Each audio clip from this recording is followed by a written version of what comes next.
lobbying in Washington, D.C. And they call their own American Israel Public Affairs Committee. It's one of the most powerful lobbying organizations in the history of Washington, D.C. And it also worked through a combination of registered lobbies, evangelical, a Christian, a coalition building, all those think tank relationships they have it. So we are not the first. I'm talking about the productivity of having a lobbying firm. So we are not the first. Don't let anybody confuse you that there is no need for lobbyists. There is need for lobbyists. And just all of you that said Israel have it. Israel have it. It's not only us. Every component of the IPAC effectiveness, Briggy is doing in the same structural framework. In the same way. Are you going to look at Taiwan? Huh? Are you going to look at Taiwan? Taiwan does not have official US diplomatic recognition because the United States does not formally recognize Taiwan as a sovereign state. And yet, Taiwan has one of the most effective lobbying operations in Washington, D.C. Taiwan, because it is registered under FARA. And they have built this bipartisan coalition among themselves. The same thing our lobbyist is doing. What is different? Nothing is different. We are doing the same thing that they are doing. The result is that Congress passes legislation supporting Taiwan, sells it weapons and treats it as, the de facto ally, despite no formal recognition. That is the power of professional Washington lobbying. I'm talking about it. For a cause without a sovereign seat. So Briggy is walking the same road. Don't let anybody confuse you. What of the court that is is still fighting till today?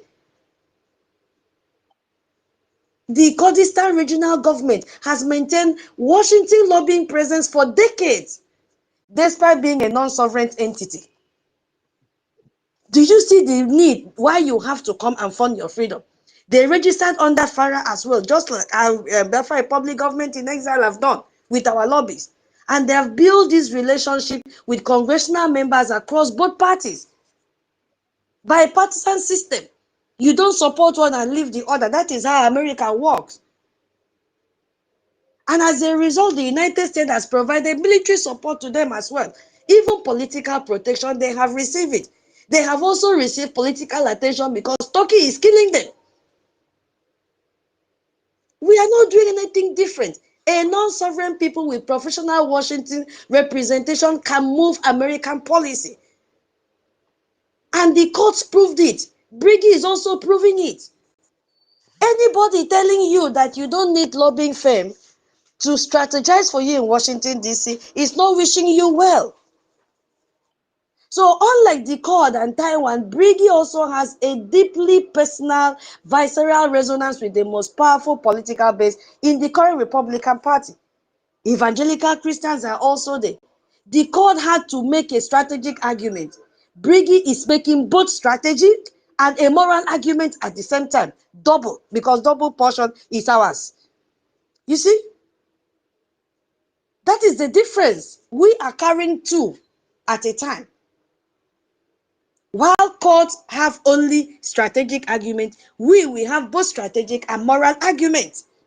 And in American politics right now, the moral argument now is that Christians are being killed. And it's the most powerful one. Why don't you appreciate what you have? Biafrans. Why don't you come together and fund? Let us get this thing once and for all. So when somebody, tells you Briggy is just a small movement in the United States of America that nobody takes seriously, show them our record. If I don't just talk too much, because that is what our PM will do. Give them our website. This is a time for you to memorize our website, www.biafrarepublicgovernment.org. Go there and visit. And if you are just joining the space, kindly share the space. We are also raising funds here. Please donate. Space donation, Ejema and Eje, is appreciated and welcome. Send your receipt to my inbox. I'll pass it to the information minister. Very important. And I'm going to donate 10,000 Eje. Yes. So feel free to pick up the mic, make your donation, and send the receipt. Even if you are not on the mic, send your receipt to my inbox, send it at the comment section, inform me at the comment section. I will get it, compile it, and then send to our information minister, or Minister Betty will announce it during the fundraising. Minister Betty, always learn to check your inbox. So, please, yeah. So please pick the mic or pay it and send the receipt. Let me compile everything. So tell them no. We have further registration. We have congressional staffer briefing. We had it. We had Tom Lantos Human Rights Commission testimony. We have a AEI publication. We have Barron's coverage, France 24, name it.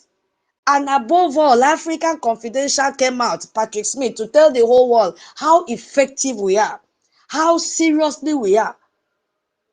You see, so this is not a movement nobody takes seriously. That is a movement that has made himself impossible to ignore, and that is Biafra Republic government in exile. We are using the exact same tools that the most sophisticated foreign lobbying operation in Washington, D.C. use. We are following their footsteps. They succeeded. Why won't we succeed? We have already succeeded. That is why Nigeria is panicking to the extent of sending Remy to go to Washington, D.C. and lie that there is no genocide. It means that their lobbying is not working. It's not more effective. They have failed. And the news media rejected him. John Perkins, I think, is it John Perkins or whatever Perkins? I'm sorry if I've, pronounced his name, but I remember the surname Perkins. Denied her to use his platform to lie against the genocide of Christians in Nigeria. So, my people, I don't know if there is anybody. I wanted to look at the congressional testimony that was submitted before we now go to our Igwe, the main Igwe that made us to be very, very proud. I don't know, my co-host, do you have anything to say? Or should I continue? Are you there? Yeah, go ahead because we don't have much time. No, the Prime Minister is coming up very soon, so Okay. just go ahead so you can round up. And there's still time. We can take just a few hands and Okay. call it a day. Okay. Thank you. So, thank you. So, when we hear about the Tom Lantos Human Rights Commission testimony, we just have to torchlight it because today's space is for everybody that has been sitting on the fence to answer this question. We are here to tell you how seriously, and also to tell Chris how seriously the Biafra Republic government is being taken in US policy circles. So please share this space. And if you are in this space, you've not joined the de facto Telegram group, what are you waiting for? If you have not joined your state admin, your state group, Telegram group, how will you get information? How will you contact your state admin to pay your liberation tax before the 15th of every month? Go and join. Go to de facto Telegram group. You will see the link to all the state, the 40 states in Biafra land. Click there and join. And identify yourself with your people and pay your liberation tax. If you have not also joined the Biafra community, if you look at this space, I am hosting it from the Biafra community. We are more than 80 million, but in that group, this Biafra community, we are only 420 something. What are you waiting for? Join the community group. That is where you get information. If you are in this space today, you've not made one single post about Briggy, I don't understand how you will market your government. Please do that. Go to our information minister page, pick something there, create a post. We have to market ourselves. We have to market our government. Go to our website. You can also share the link from our website directly. Let the world know that there is Briggy. And Briggy is working effectively in Washington, D.C. So the submission was made by our Prime Minister Ogechukwu Nkere. That time he was even the acting Prime Minister. And there is one thing that he wrote there, because the testimony goes back to the history of the Biafran people, how we have been killed. More than 5 million Biafrans were massacred. He dropped this testimony and they had to go through it, assimilated it, and they now understand our pain. And say, wow, truly there was a fight. And we heard what our Prime Minister said a few days ago, that they say when they went for meeting and a mighty dog was that the Congress persons that they visited say they know about the history of the Biafra people, what happened between 1966 and 1970. So our story is not new to them. When this document was submitted, they had to carry out research. And to God be the glory, they did not ask Ngozi Orazeze, is this true? They did not ask a man, because they would have denied that it is not true. They carried out their research and they came to that conclusion. It was not our Prime Minister that told. They said they told him directly. And our Prime Minister said it is on record. Before they could say Jack Robinson, they say, you don't know, let me tell you, that Nigerian first lady, that terrorist woman came and lied about the genocide. You see what is happening? We have gone far, Biafrans.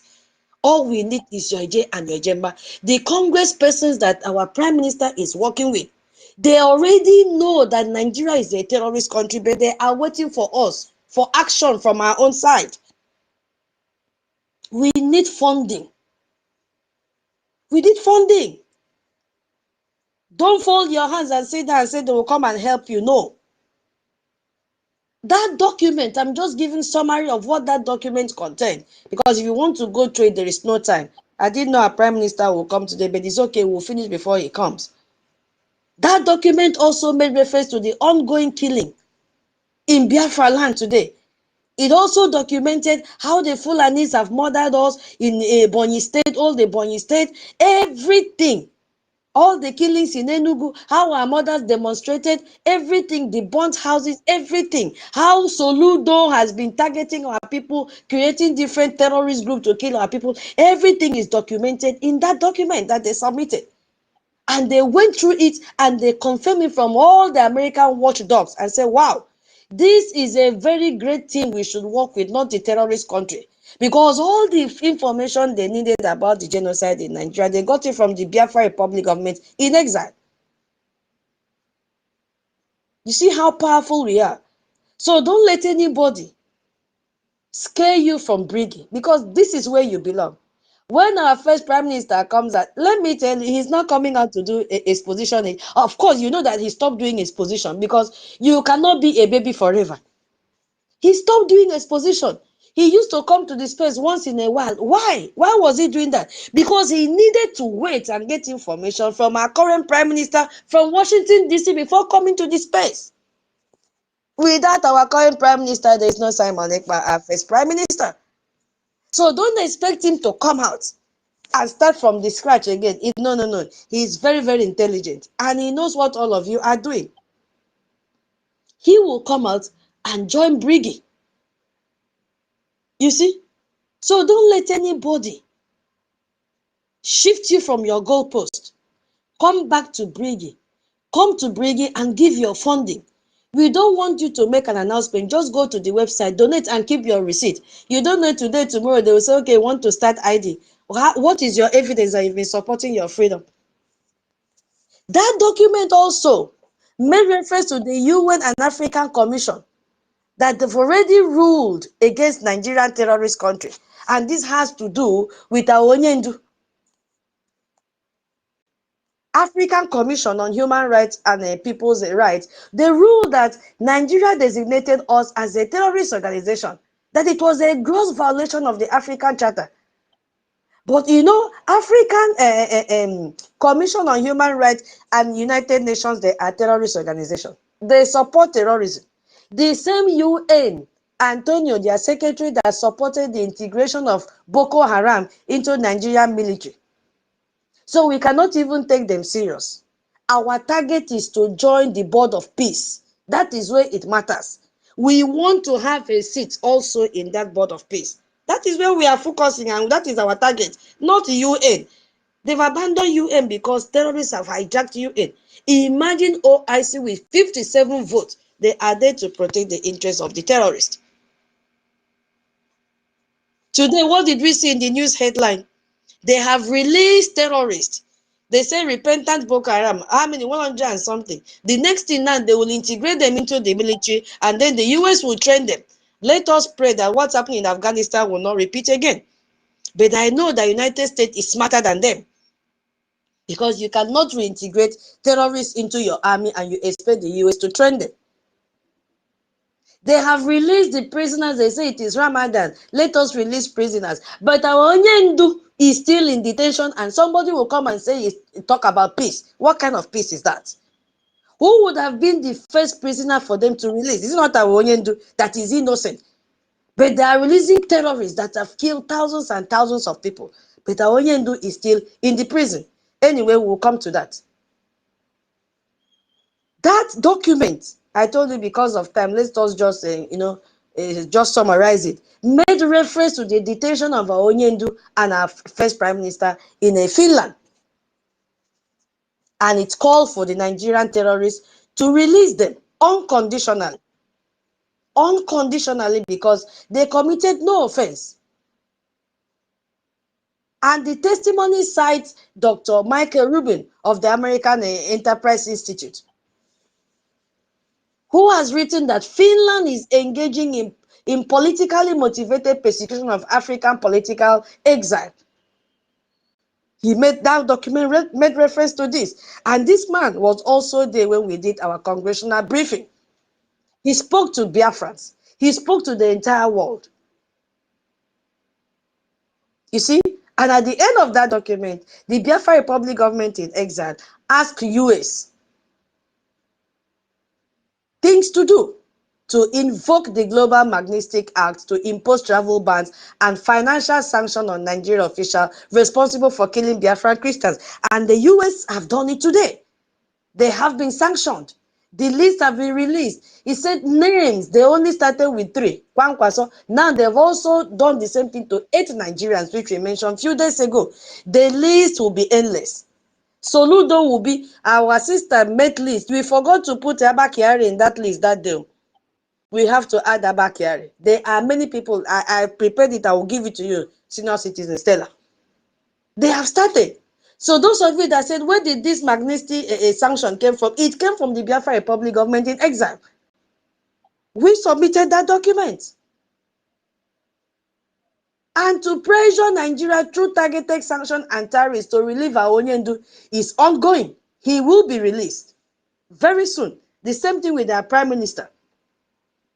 So a lot is in that document. And we are very proud of the Biafra Republic government in exile. My co-host, let us manage the time. I don't know if you have anything to say before we now go to our Igwe.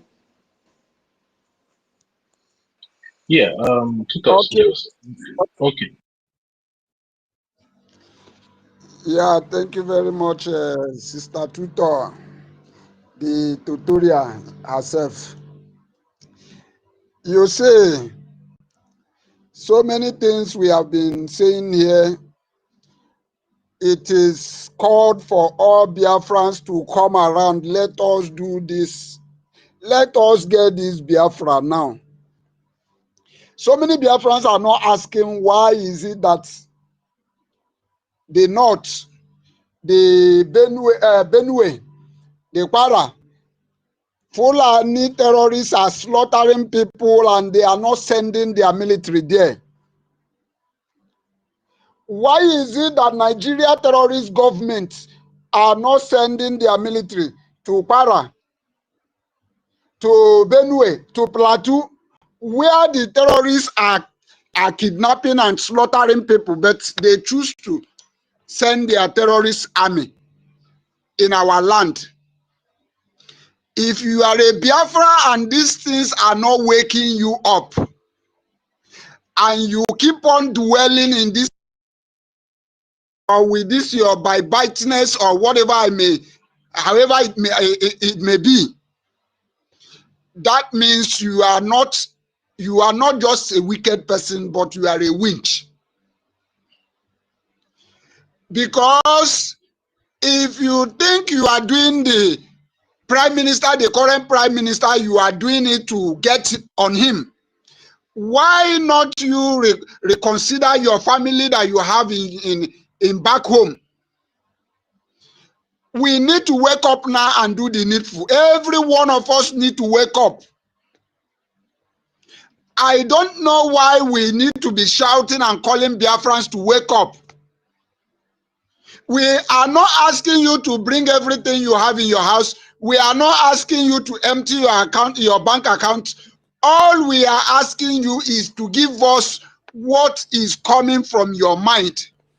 Whatever your mind is made up, or whatever your mind tells you to do, give it to us. Let us join hand and do this thing. If you don't stand up, if you cannot stand up because you hate Mazoge Chukwunkere, why don't you stand up because of our leader Mazi Nnamdi Kanu that is in dungeon? Why don't you come out because of our prime minister?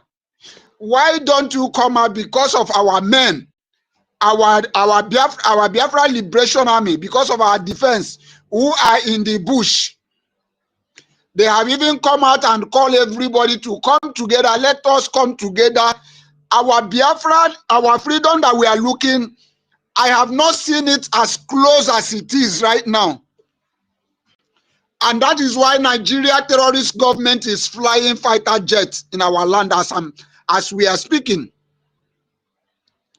So let us wake up. Let us wake up. Let us wake up. Thank you very much. Right now, it is happening. For giving me the opportunity. I have to yield the mic here. Thank you. Udele and his boys. There were Onyengere one of Biafra land. They come the. Okay, everybody is listening. Let's forge ahead because my people, I wanted to get the real fact. So Tinubu government has released 117 repentant, according to them, Boko Haram, and they will integrate them into the society. And you as a Biafran, you are sitting down there collecting money that belongs to you to come and sabotage our freedom. You will not succeed. You've collected money because you feel that Biafra will not come. It is not achievable. You feel that it is business as usual. But you came very late. I'm so happy that all hope is not lost. At least we have a man, a respectable man. You know, he is not popular, but he has come out. This single act that he did has made him to be popular. Yes, this single act, this single comment that he made to the face of Tinubu and all the terrorists that sat in that room has made this man to be popular. Let us hear, because it is his case I want to go into now. Let's hear from him. Bring this man out. If we don't want him in Nigeria, return him to Kenya or London, where they took him from. You see, some of us here are being asked to go and work, but the young people in the Southeast are so agitated, they can even beat us. They see us as sellouts. We come to Abuja, they may think we come to collect money, and then we keep quiet. The President of the Federal Republic of Nigeria, President Bola Ahmed Tinubu, DCFR, the Secretary to the Government of the Federation, Distinguished Senator George Akume, Your Royal Highnesses, Your Royal Majesties, I want to end the protocol here.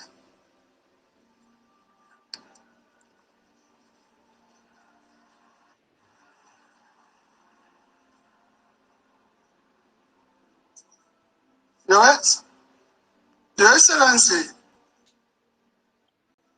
George Akume, Your Royal Highnesses, Your Royal Majesties, I want to end the protocol here. He wants to end the protocol there. We will continue because I want to use this video. You see, this was a 2026 National Traditional and Religious Leaders Summit on health. and it was held at the State House in Abuja. Tinubu was present, and this was covered by their terrorist news media houses like Channels Television, The Punch, Premier Times, and all of them, not by Biafra media. So they covered it. Tinubu was there as a special guest of honor, and his terrorist wife was there, and that was the same woman that went to Washington claiming a global recognition. And during the segment for goodwill messages from traditional rulers, a king stood up, and that king is Igwe Dr. Lawrence. Yes, from Enugu State. He is a king, a title holder, a man whose role in our culture is to carry the voice and the dignity of his people to power. He stood up at that government event with the president of the terrorists physically present in that room. Cameras were rolling, they know how to do show. He told the truth. He stood up and told the truth. He said what the southern governors, even the senators, could not say. Release NNAMDI KANU. The youth in the south sees us as what? Sell out. I said, may God bless this Igwe. It shows that everyone can never be bribed from Biafra land. Hold on, Mama. Let me send the mic to you. So he stood up. May God bless him. He vindicated us and even our leader, Onyendu. He said what his lawyers could not say. Ejimako cannot say this. That one that carry beers like he goat can, what is his name? Okpara, and all of them. They cannot say what this man said because they are all complicit. They know they don't want Onyendu. I'm not fearing anybody. It is the truth. Because I don't see why you call yourself a lawyer and you are aligning yourself with the Nigerian government. You are there fighting against everything that the Biafran people are doing to release Onyendu. You have been fighting Sitato right from the first day Onyendu went into detention and was in DSS custody. You came out with a fake script. Till date, Ejimako is still fighting against our civil disobedience for Onyendu to be released. So he doesn't have the balls to say what this man said to the face of Tinubu.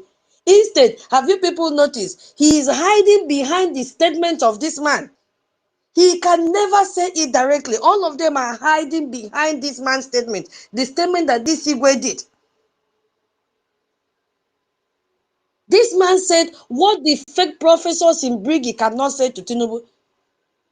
This man said what the fake professors like Soludo cannot say to the face of Tinubu. He said Soludo went to Asurok and was lying to Tinubu how he has ended it at home. He couldn't tell at Tinubu, release NNAMDI KANU if you want it at home to end. Of course, he was the one that made the first statement that whosoever is fighting Biafra, there will be no peace for that person. He's not seeking for peace. That he pitied those that are advising Tinubu. I think that time it was Buhari also to neglect our freedom, Biafra cause. That person does not mean well. And he recently went to Tinubu to give him updates. And Tinubu warned him, be careful because they've started publishing names of those that will freeze their property. Remember, your children are in Obodo Yibo. All of them in our Biafra land, all the illegitimate governors and leaders could not say what this man said. Instead, they are busy fighting against Onyendu's release. The family members cannot say because all of them have been bribed. They are guilty of corruption. They are guilty of selling their brother. None of them can say what this man said. He told Tinubu that he was personally unhappy that the same summit had featured speech after speech about unity and working as one family. And then he exposed the hypocrisy with one devastating observation.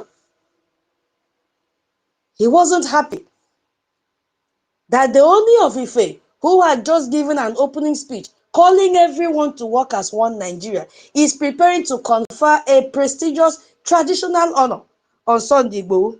The same Sunday Igboho that came out last week, I said, oh, I applaud NNAMDI KANU for counseling sit at home.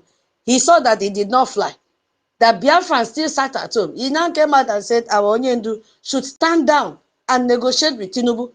So this was the reason, because he wants Onyendu to be as corrupt as he is, to neglect the death of his parent that died because of Biafra.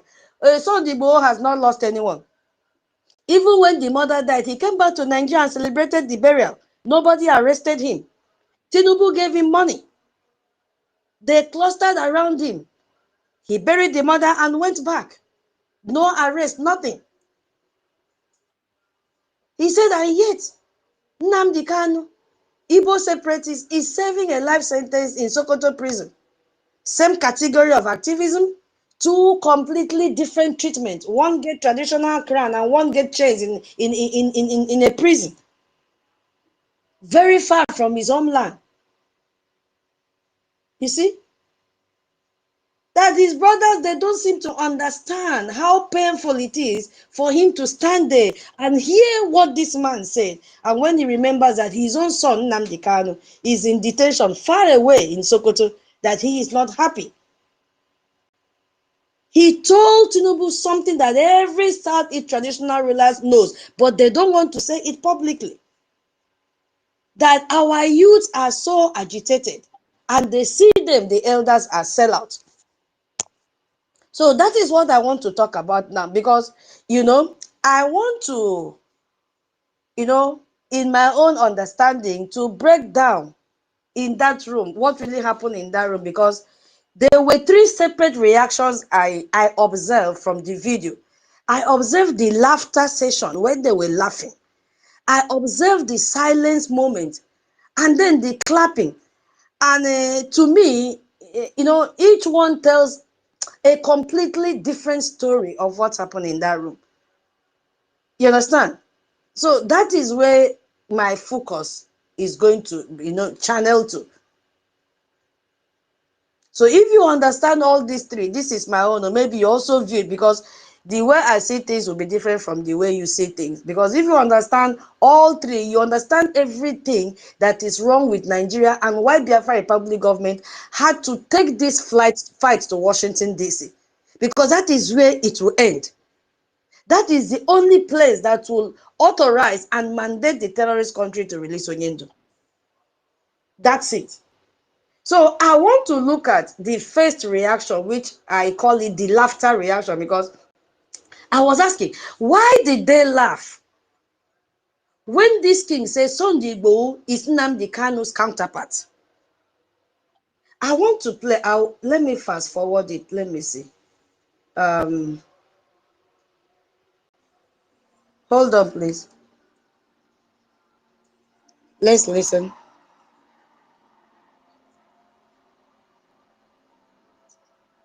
Right? Your Excellency, we have come to Abuja today. Oh, I want to fast forward small. They called the 2014.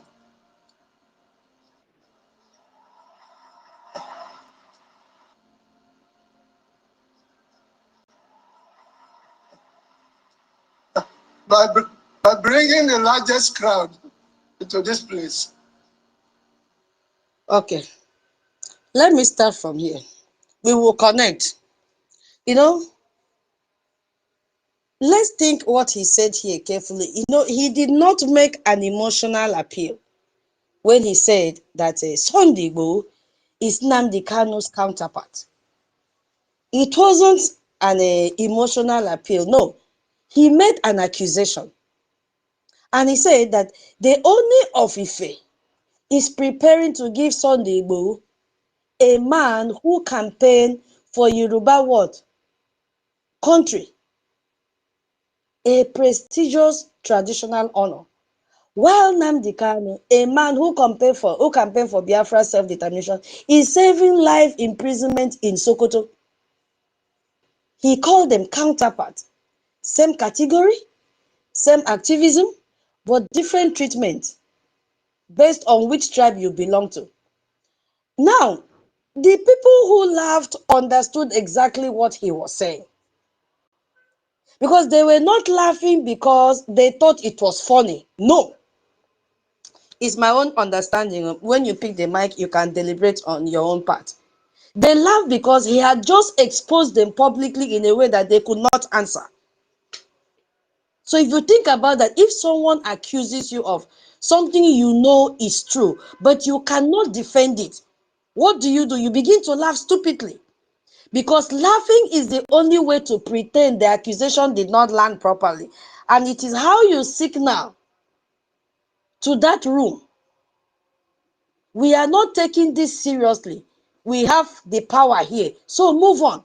But there is something even deeper.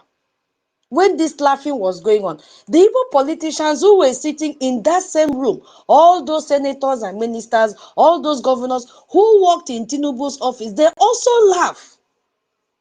And that is the real betrayal you need to understand, because those politicians now know truth, but they know the truth better than any other person. Like, they know it more than me and you. They know that NNAMDI KANU is in Sokoto unjustly. They know the double standard is real. They know, but they are collecting appointment. They are collecting bribe. They are receiving allocation. So far as NNAMDI KANU is there, so they are benefiting, personally from sitting inside the government that has imprisoned their own son and brother. And so when this king stood up and named it, they could not stand with him. They laughed with the room. And they all looked at the floor. Go back and watch the video, because their personal comfort means more to them than the truth being spoken on their behalf.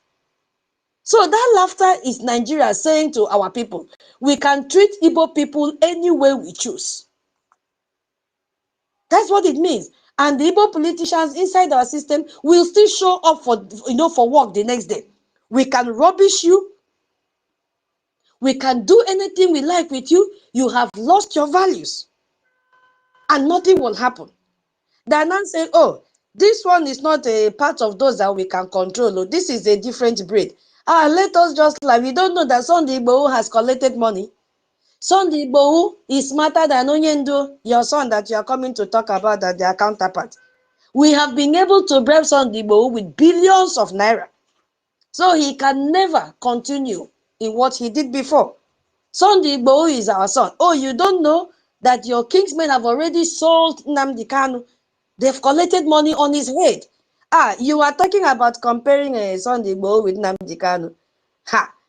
Don't you know that NNAMDI KANU's family have already sold their brother out? You people are good for nothing. You cannot unite. That is what the laughter, the first part of the laughter, is all about. There is much more in that speech that you need to really understand what is happening there. Because I want to explain every laugh to my own understanding. And then, if you look at what also happened there, you will see that there was a laughter before he even said anything serious. They laughed before he started making this comment. Yes, go back and listen. Because of time, I will not be able to play. The first thing that happened when he stood up, he cut short the long list of protocol. He said, let me stop it here. Let me stop it here. The greetings to the president, the secretary general, and all that. And he said, I want to end the protocol here. And the room laughed and then applauded him. He said, what is the need of calling people by names? Let me end it here. Because that laughter was friendly. That first laughter was very, very friendly. They thought, oh, maybe as he's coming up, he's going to say the exact thing the corrupt politicians has been saying. That was the room. That particular laughter, they liked him that time because it was the first statement he made. They applauded, they liked him that time until he dropped the bomb. They found him entertaining that time, and they felt relaxed and said, oh, let's hear what he wants to say. I'm sure he's going to say the same thing his kingsmen have been saying. And they were laughing with him. They were all in good mood that time. They felt very, very safe. And then he used that warmth to open up. That warmth environment that they gave to him, that laughter, that cheer that they gave to him, he used that to open up. To say that, that he said what he really came to say, because it was paining him while he was sitting down, listening to Oni of Ife, telling them how he want to coronate Sunday Igboho. So that man, this is what we mean by a doctor. He was smart enough to make them laugh first, so that when the truth comes out, they were already leaning on. And he gave Tinubu a genuine compliment. He said, oh, the hole was fuller. All this was to prepare his mind than 2014 National Conference under Jonathan. And Tinubu said, oh, Yoruba people, they like all this kind of promotion and, teasing. That Tinubu has called, a first, and by bringing the largest crowd to that place. And Tinubu said, yes, I am a Jagaban, a Miloko. And the room cheered and laughed again. And Tinubu was very happy, because our king was building a foundation of goodwill before he would drop the truth. He's not a foolish man. He's a very strategic man, because had he been started with the truth, they would not listen to him, but he prepared their minds very well. And then there was this massive eruption when he named Sunday Igboho and KANU. He said that he listened to the Oni of Ife opening speech, calling everyone to work as one Nigeria. See Nigeria as one family. And he said he thought, maybe this is good. Maybe there is hope. Did you hear how he's sounding? And then he said, but this same imperial majesty is arranging to confer a very high honor on Sunday Igboho, who in the southeast we see as a counterpart of NNAMDI KANU. Are you following me? Are you following? Can you still hear me? Yes, Hello? hearing you. Can you hear me? Yes, we can hear you. Okay. Go ahead, Tutos. We can Thank hear you. Thank you. So there was a mixed reaction there. They were laughing, they were cheering, and you see that it was sustained. That applause was sustained. A mixed reaction was going on there. And it is mixed because different people in that room were reacting to different things. The laughter came from the people who were so uncomfortable. Very, very uncomfortable. You see? Very, very uncomfortable. And this man also made a comment. He made a comment when he said they should return him to Sokoto. I mean to London. And they were like, let me play the video again. Let me play the video again. I hope I can reach there. We want to refresh so that you share it to all. We've been committed to the health of our people. But having come now to Abuja and listened, that personally, I don't feel very happy, because you were not here in the morning. There were several speeches. We listened carefully. I listened to the opening address by His Imperial Majesty, the Oni of Ife. And he was gingering all of us to work as a family, to work as a team, to see Nigeria as one. And then I felt maybe this is good. But when you look at it, this same Imperial Majesty is arranging to confer a very high honor on Sunday Igboho, who in my own part of Nigeria in the southeast, we see him as a... Immediately he mentioned Sunday Igboho, the Oni of Ife was smiling and the Sanusi was smiling because they knew that he's going to tell them the truth. I don't know if you have the video, you can be watching alongside with me.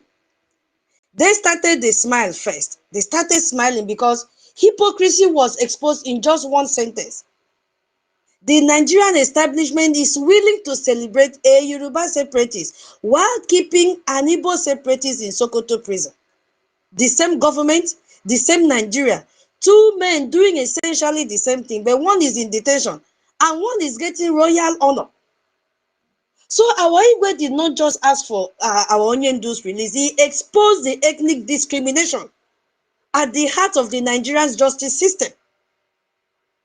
And he did it in a way that even the Oni started smiling because the truth came out. He only had to respond with smile because there was no answer. The crowd laughter and cheering was the sound of truth landing in a room full of people who knew it was true. Let me continue. Counterpart of NNAMDI KANU.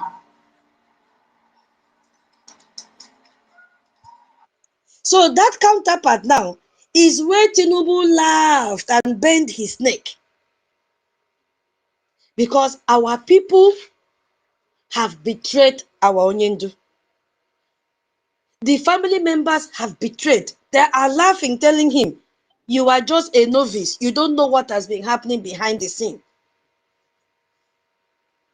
They see that we have lost it, that our elders have sold us out. Our elders have sold Onyendu out. So why would he compare Sunday Igboho to Onyendu? Because they know, this man does not know what has been happening behind the scene. This man does not know that all the people that he has been working with, they are the reason why Onyendu has been detained and even sent all the way to Sokoto. Imagine Tinubu laughing as if he ate a wedu. Laughing, putting his head down. Say, oh, are you just waking up now? So you don't know what has been happening? Did you hear the laughter? And Igwe was not laughing with them. And inside the mind of this Igwe, if you look at his face, it's like, why are they laughing? Do I really look funny, or is what I'm saying not making sense?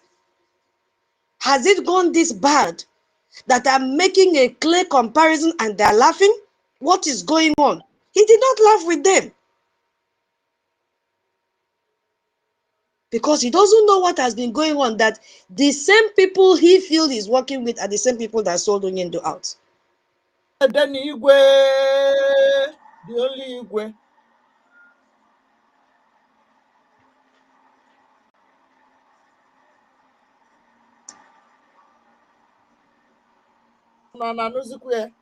Go ahead. And my brother, fellow royal father, the Imperial Majesty,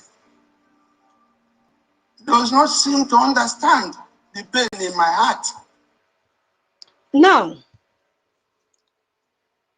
let me go to this other one because of time. When I reach there, I will play the audio, the video, where he said, return him to Kenya or London, where they picked him from. He said, bring this man out. If you don't want him in Nigeria, return him to Kenya or London, where they took him from. And they laughed again. Wait, let me play it so that we really understand what is happening. Hold on. When NNAMDI KANU is in Sokoto, so sad, the ball stops on the court.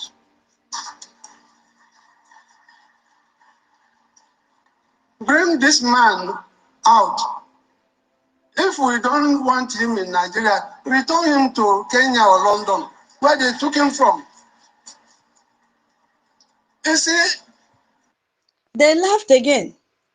But if you look at this laughter now, it's different from the first one, because this was not the nervous laughter of people being exposed. No. This was the laughter of people who found the demand almost unbelievable. Because what the king was saying plainly and very simple to the Tinubu terrorist president was, if you will not give him justice, at least give him his freedom. If you are so afraid of NNAMDI KANU, because that is what they're afraid of.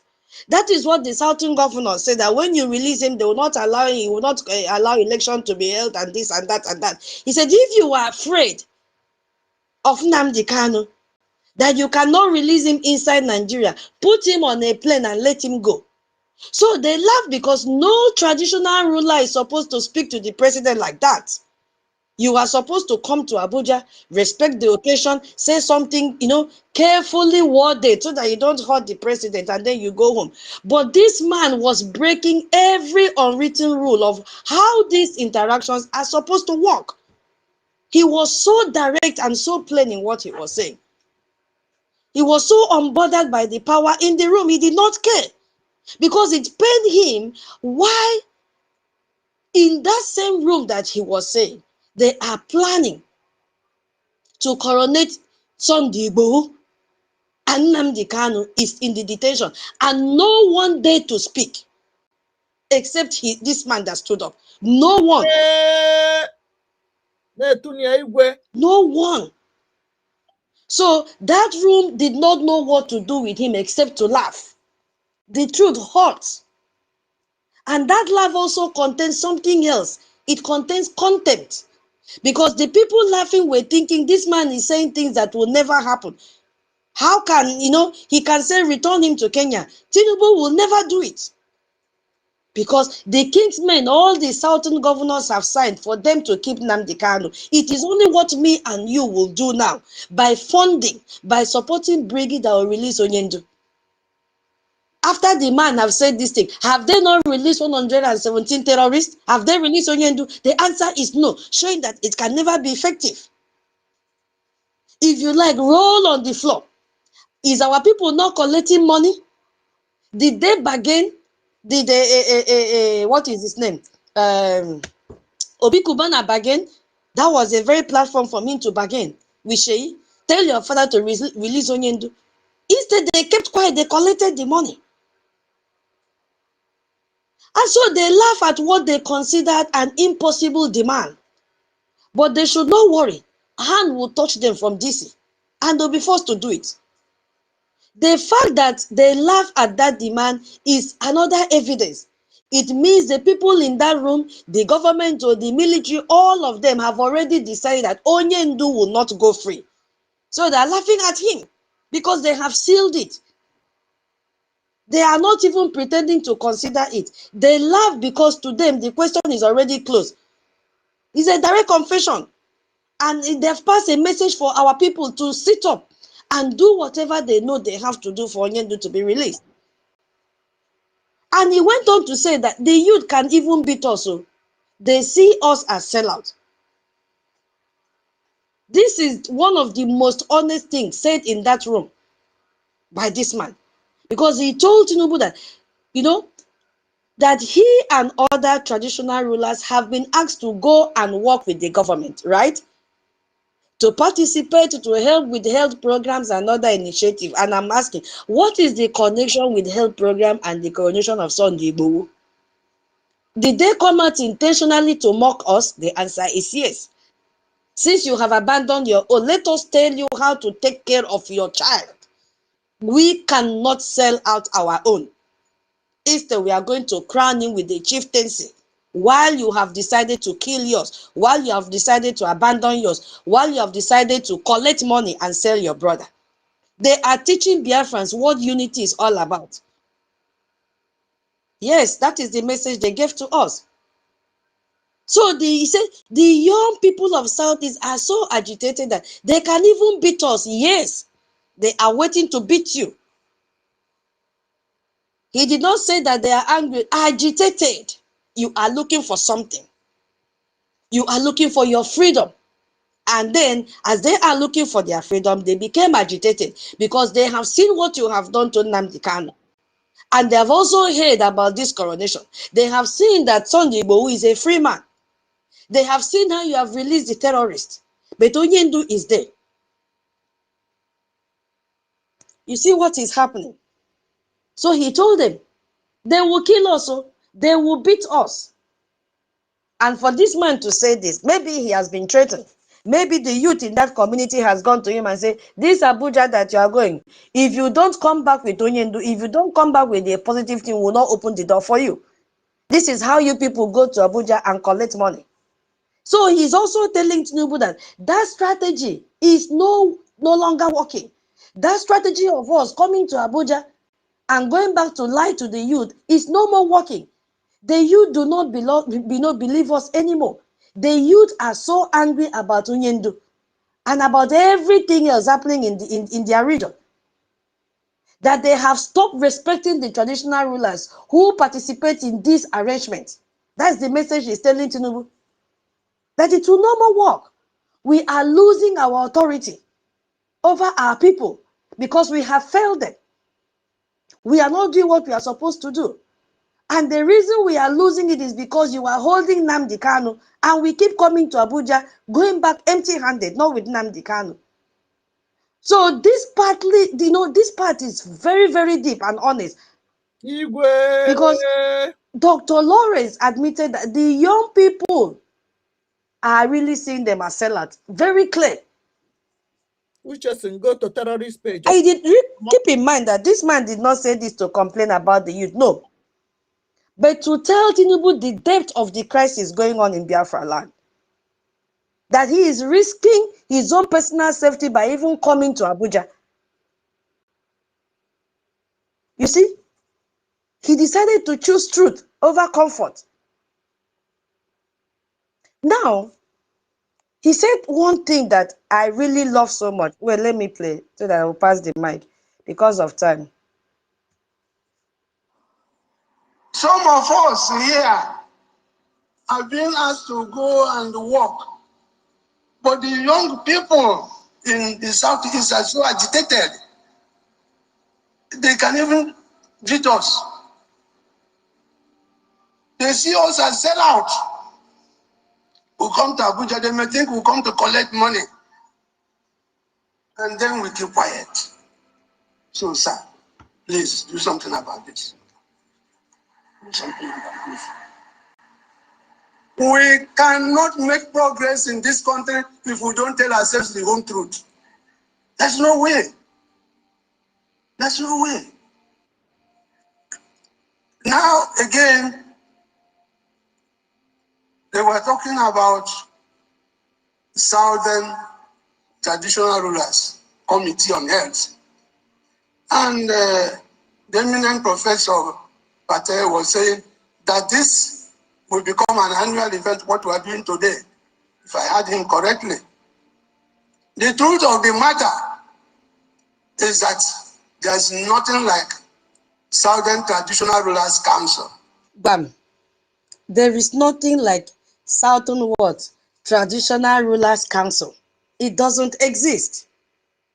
It doesn't exist. He called out a specific arrangement that has been referenced during the summit. While others, kept quiet and sat down there, others have already admitted because they are complicit, they have been bribed. This man was taking note of everything each person was saying in that place. Very, very attentive. Because without him taking note, he would not have been able to come out to counter it. So he was very, very active, not a passive listener. Very, very active. And he selected the point that he jotted down to come out openly and save me and you. No other person would have done it. There is nothing like a Southern Traditional Rulers Council. There is nothing like that. The South is not the North. We have our own system. Unity in diversity. We have our system. Don't cage us together. Don't converge us together. He was exposing another layer of how Nigeria manages and manipulates the southeastern part of Nigeria. Because the terrorist country, they have this habit of creating umbrella bodies. They will now form all these committees and put you together, whether you are compatible or not. That is what they are good at. And then they'll begin to distribute resources. How many did they give us during, how many palliative did they give us during the COVID time? Nothing. They abandoned us. Oh, now it is time for election. They want us to come together under one umbrella. The man told them, we have our own system. We have our own way of doing things. You see, he came out boldly to say that, and whosoever controls the structure speaks for the South. That is the effect of it, the negative impact of it. And who are they targeting to give the head of that council? It is the Oni of Ife. And who will be the national chairman of that council? Sultan of Sokoto. That's how it works. And then what will be the end? They now Islamize everyone. All that you have to do, have to align with Islamic policy and belief. You cannot dodge it. So the man came out outrightly and said, no, there is nothing like that. If you come and if you give money to people on the basis of this so-called Southern Council, it is not correct. Give the resources directly to the Southeast. Don't give it to people who present themselves without their people's mandate. That was what the man said. That was what he said. And then he says something that is very, very direct and unique. Democracy is a representative government. And anybody who goes to present himself without these people is not democratic. It's not democratic. That is what our Biafra Republic government is doing. When our Prime Minister goes to Washington, D.C., he is going there to represent all of us. We are supposed to come together and give him that support with our Ije and our Ijema. That is democracy in real time. That's how it works. The mandate is telling them how to play democracy, because democracy started from our side. Is educating them and also letting them to know that we know what we want and we have our own system. So he was busy talking about fake councils that does not exist just because politics is at the corner. And it applies to every Igbo politician who sits in that Tinubu's cabinet, representing themselves and their personal benefit, because that is what they are there for. They couldn't counter what Oni of Ife said. You see? So democracy is a representative government, and anybody who goes to present himself without these people is not democratic.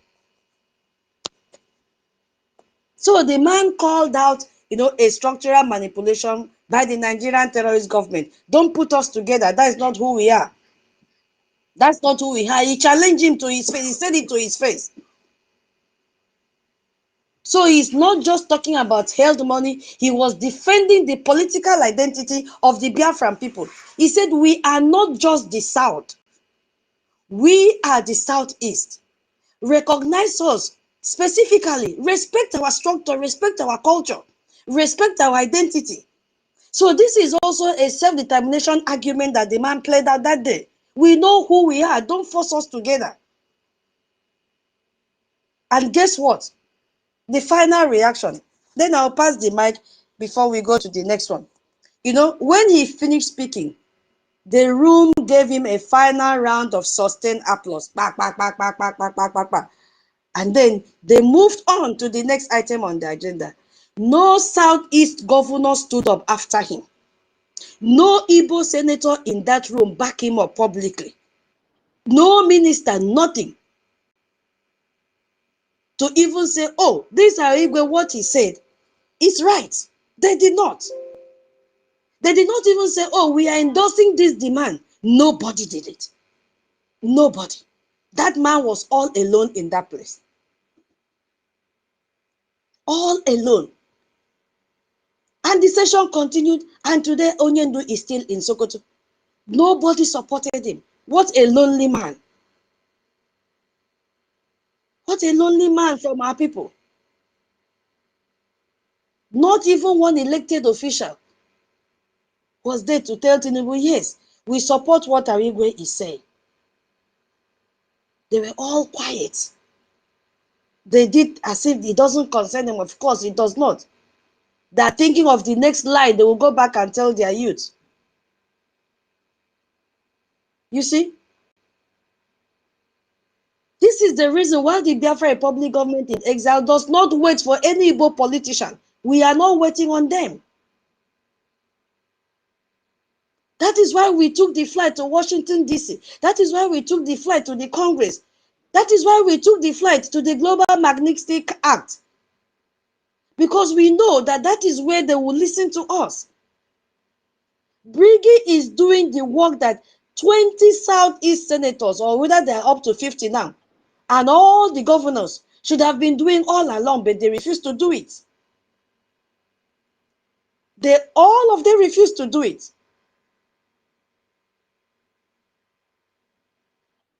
I don't know if you are still hearing me. Did they clap? The answer Yes, is yes. There was another section that they were clapping. They clapped. There was another section that they were quiet. Let me even start from the one that they were quiet. When he said, the ball is in your court, everywhere was quiet.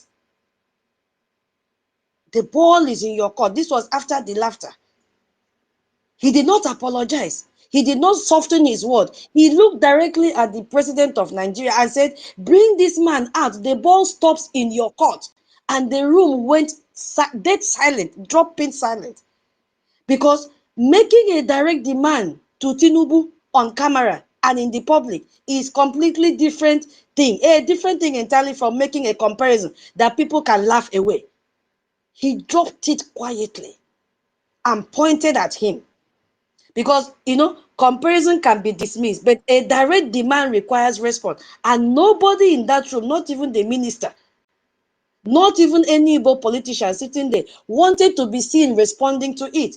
Because responding means taking a position. And when you take a position, it means accountability. And accountability is the one thing Nigerian politicians will never do. They avoid it. So they sat in silence, not because they were thinking about what he said, no, but because silence was the safest option in that room at that moment. So the silence of people who have been told a truth they already know, but have collectively decided not to act on. And the next reaction was the clapping. Why did they clap after? This is what is even paining me the most. Because after the silence, they now clapped. Not because they agreed, though. Not because they were moved to action, no. Because we would have seen it the next day as they are releasing prisoners. Not because they were promising to do something. They clap because clapping is how Nigerian political class in an uncomfortable moment without having to engage with it. They will clap and clap and clap and clap and clap and clap and clap. And in that culture of events and submit and government function, clapping means, oh, okay, we have heard you. We have heard, okay, let's move on. You see what they did to him? You give the man his applause, you make him feel heard, and then you sit back, go back to your schedule, keep your ministry, keep your allocation, and make sure NNAMDI KANU stays exactly where he is. So the clapping was not respect. No. The clapping was a full stop. We have heard you, okay. It was a sound, the sound of a room saying your time is up. Yalla, go, because he has told them the truth.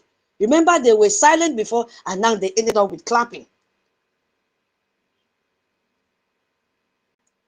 Do you understand what I'm saying? This is my own understanding. Oh.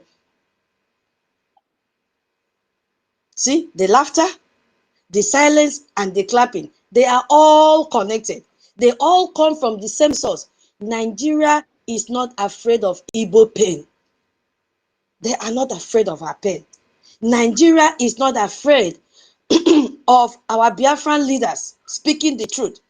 Nigeria is not afraid of bold speeches at government summit. Nigeria is afraid of organized, external, documented, sustained pressure that its patronage system cannot reach, and that is Washington, D.C. That is Washington, D.C.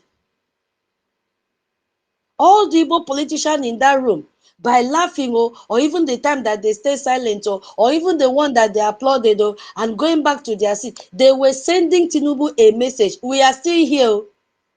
We are not going anywhere. You did not have to worry about us. We are still behind you. We are still giving you the support. Don't mind that man that is talking there. And Tinubu received the message. So this is the reason why we cannot wait for them. They will not do anything. This is the reason why Biafra Republic government in exile went to Washington, D.C. I will yield my mic here, please. Because the only pressure that Nigerians cannot neutralize with money is the pressure that comes from outside the system entirely. And that is exactly where Briggy has planted its flag. Washington, D.C. Which we can do more with our J and Ijemba. Let them do more, because it is only what we do that will release our leaders from detention. I will yield here. I think I've talked at length. We still have like 45 minutes, then we'll end.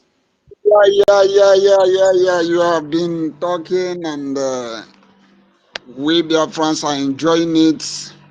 So let me contribute to what you just mentioned now.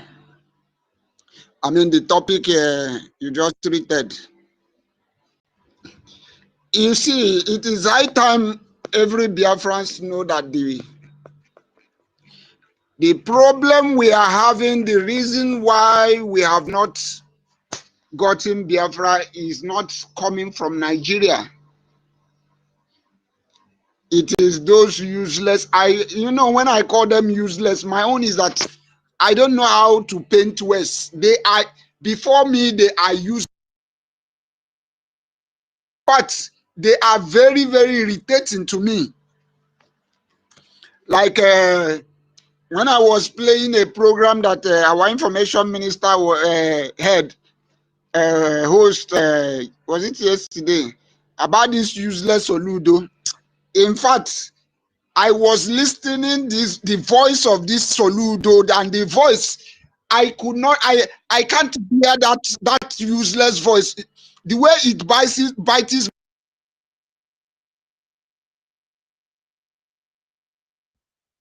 We are not hearing you, NKERE one. These people have known that they don't have any regard, nobody value them, and that is why they have decided to make sure they silence our leader. And the fact remains that the Bible always, these are the places I can even tell those that, especially the Christianity, let them be using this verse of Bible that says, the kingdom of heaven suffereth the violent, and only the violent taketh it by force. The Christians supposed to be using this very portion of Bible, not telling us about, although let me not go there. You see, the time has come when we need to take this our kingdom by force. These governors, they don't care about Islamization. They don't care.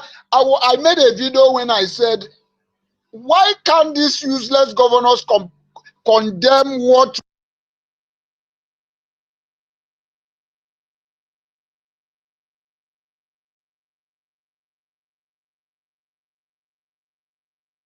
NKERE one, we are not hearing you. Are you guys hearing him?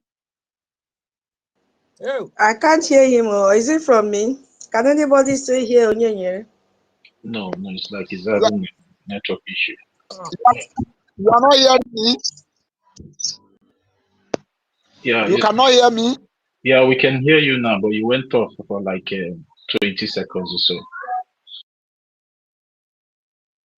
Yeah, you can go ahead now, Mazon. You can go ahead. Are you there?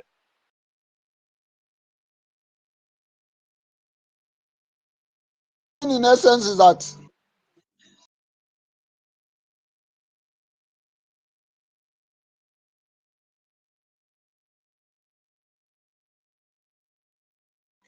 these people are slaves. Can I still be heard? You are breaking, Mazon. Maybe you will go down and come up again, please. You are breaking seriously, and we are not getting your point in full. Okay, you can take over the mic then. All right, Tutos, try and bring Mazon down. bring it up again. Okay. Okay. So fluent in submission. Yes, thank you very much, and once more, Tutos. Let me just rush and chip in some things as well regarding this point you just treated regarding one of our Igwe that went to Abuja to speak truth to power. And before I go into that, I want to, you say something about the clapping and the laughing from the so-called traditional elite and the so-called politicians in that conference. It's not that maybe they are happy regarding what that our Igwe is saying, but they are only doing that, inventing out their frustration and disappointment, because they thought that maybe that day everybody will speak in their favor, but they were very, very much disappointed. That is why you see some of them, clapping, putting their hands down to, give that force and smile and the laughter on their faces. And in that regard, I want to appreciate that our Igwe, you understand that, I want to appreciate him for his bold and brave stand in speaking truth to power to those that be. And I also want to remind him that, although his words are political, you understand, his words are political, but you should also understand that what we, the Biafran people, are fighting today and what our Supreme Leader, Mazi Nnamdi Kanu, stands for today is totally different from what Igbo did and what Igbo is doing today. Because if you look closely in what is happening in Nigeria today, it has been all what we, the Biafran people, and our Supreme Leader and also our Prime Minister have been saying for decades, and especially regarding this Christian genocide at the international community, and most especially the United States of America have come into to find a way to address this genocide of Christians in Nigeria. And I also want to give him a little advice, because when he was speaking in that podium, he said that he needs to go back and work hard. And I want to, advise him and encourage him that if it means going back to start and continue working with these corrupt politicians, these so-called Southeast corrupt politicians, all his efforts will be, will just be in futility, because the only thing he can be able to do now, if he knows that he's serious and he wants the release of our Supreme Leader, and now is the time for him to start galvanizing and organizing his fellow traditional rulers in the Southeast, because with them and us, we can get this Biafra without these corrupt politicians that are there for their own selfish interests and gain. And maybe if there's any way he's listening to the to this space, or maybe if he's going to listen to this, because I think that maybe they are not. They are all the whole politicians in Biafra land, all the so-called in Nigeria, they are listening to what we are saying, and they are really, recognizing our resolve. And I want to use this opportunity to tell him to start galvanizing and organizing other traditional rulers so they can be able to approach the Biafran Republic government in exile, because as it stands now, the reason why the Nigerian terrorist government lobby people to speak in their own interest is because of what the Biafran Republic government in exile have been able, to achieve in Washington, D.C. And a good collaboration between the Biafran people and the traditional rulers in Biafra land is going to go a very long way for us. Although he also, recognized the fact that we are different people. He told them politically, and they understand that, yes, this man really stands for whom he is, which is Biafra, because I would not like to, he spoke politically there, and all those people that were listening to, including the so-called president of Nigeria, they understood very well where that our Igwe stands. And for him to be able to make progress towards the stand that he has, started, is for him to approach, for him and his fellow traditional rulers in Biafra to to approach the Biafran Republic government in exile, so they can be able to sit down and see how to organize our people for our own Christian state. Because as it stands now, the Nigerian terrorist government doesn't have any plans, because all what they have been doing in Washington, D.C. with their so-called lobbies have not yielded any result all this while. And they understand this, so they are trying to come and see how they, that is why you see them now trying to do southern traditional rulers. But for I don't want to bring in the Buhari regime. I want to bring in this so-called Tinubu's regime. Ever since that Tinubu have come into power, what has Tinubu done for the Biafran people? Or you want to tell me that these so-called people that are coming out to form this deceptive southern so-called traditional rulers council are not aware that the Biafran people have continuously been excluded from the Nigerian budget and project and infrastructures? They want to tell we, the Biafran people, that they are not aware that their so-called government have been excluding in particular the people of Biafra, which they call the southeastern region today. And the reason why I'm saying all these things is for them to understand that we, the Biafran people, that the Igwe have said is coming back to talk to, we really know what is happening. And I believe that you understand very well our resolve, and our resolve is Biafra. So if they want to hop into that moving train, because now is an opportunity for every one of them to jump into the moving train of the Biafran Republic government in exile. So which at the end of the day, when this Biafra is finally actualized, they will have their respect intact and their positions intact. Because if they fail to recognize the Biafran Republic government in exile, which is the government of the Biafran people today, I don't think he will be making any headway in whatever he thinks he stands for, or whatever he thinks he's trying to do in making sure there is this coexistence of peace between the Biafran people and the so-called Nigerian people. We don't hate anybody, because at the end of the day, we are still going to work as neighbors. But what we want now is our own Christian, our own Judeo-Christian nation, where Christians' lives will be respected, where Christian lives will be protected, and where Christian lives will be valued at the end of the day, and other religious people in Biafra land as well. So I just want to keep this thing out there for them to understand where the Biafra people are standing, where we continue to stand. Because when we come to our resolve, is either Biafra or Biafra at the end of the day. So thank you very much. Mazi Onyinye, you can have the mic now, because we don't have much time, so we can call up the COS to the Prime Minister to the mic to enlighten the Biafran people more what we are doing here today. Mazi Onyinye, are you there? Yeah. Thank you very much. Can you hear me now? Loud and clear. Go ahead. Okay, thank you very much. I was in the spirit when the mic, when I got to understand that I was not coming out. So what I was trying to say is this. It seems that these people, these governors and so-called terrorist politicians in Southeast, it seems that they are the worst. Not even it seems. That is what it was. These people are the worst thing that happens to us.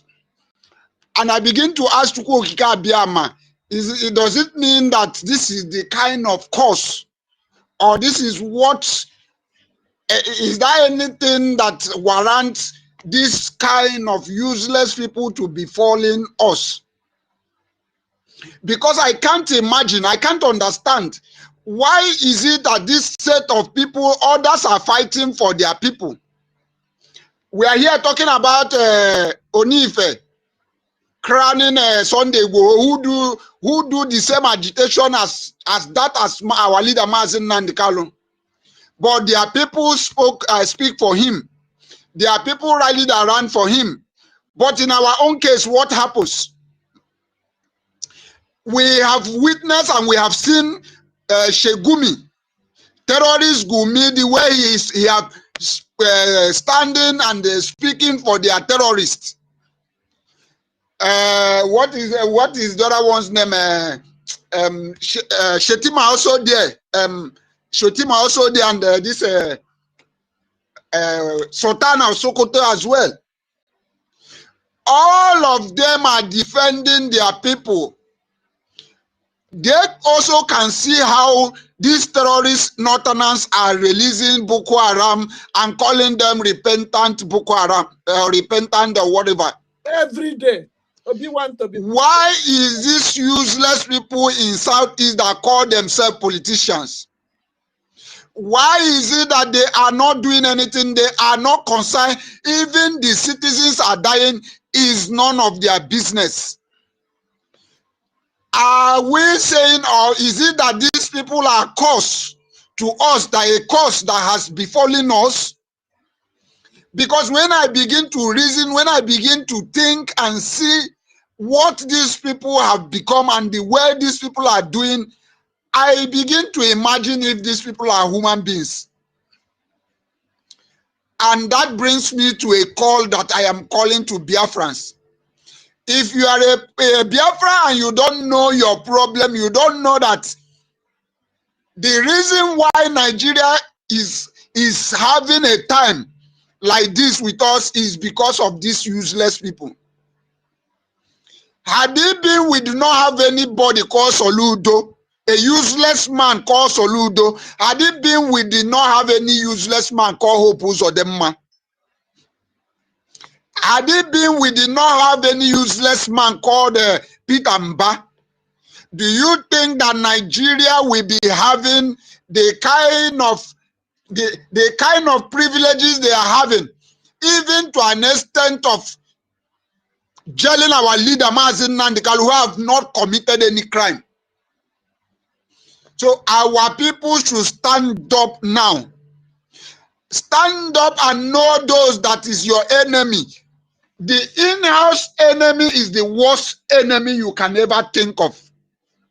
And that is what is lingering this our freedom fighting. So we have to bring this fight to those indoor enemies, these internal enemies. Thank you very much. I yield my mic here. That is just the point I want to make.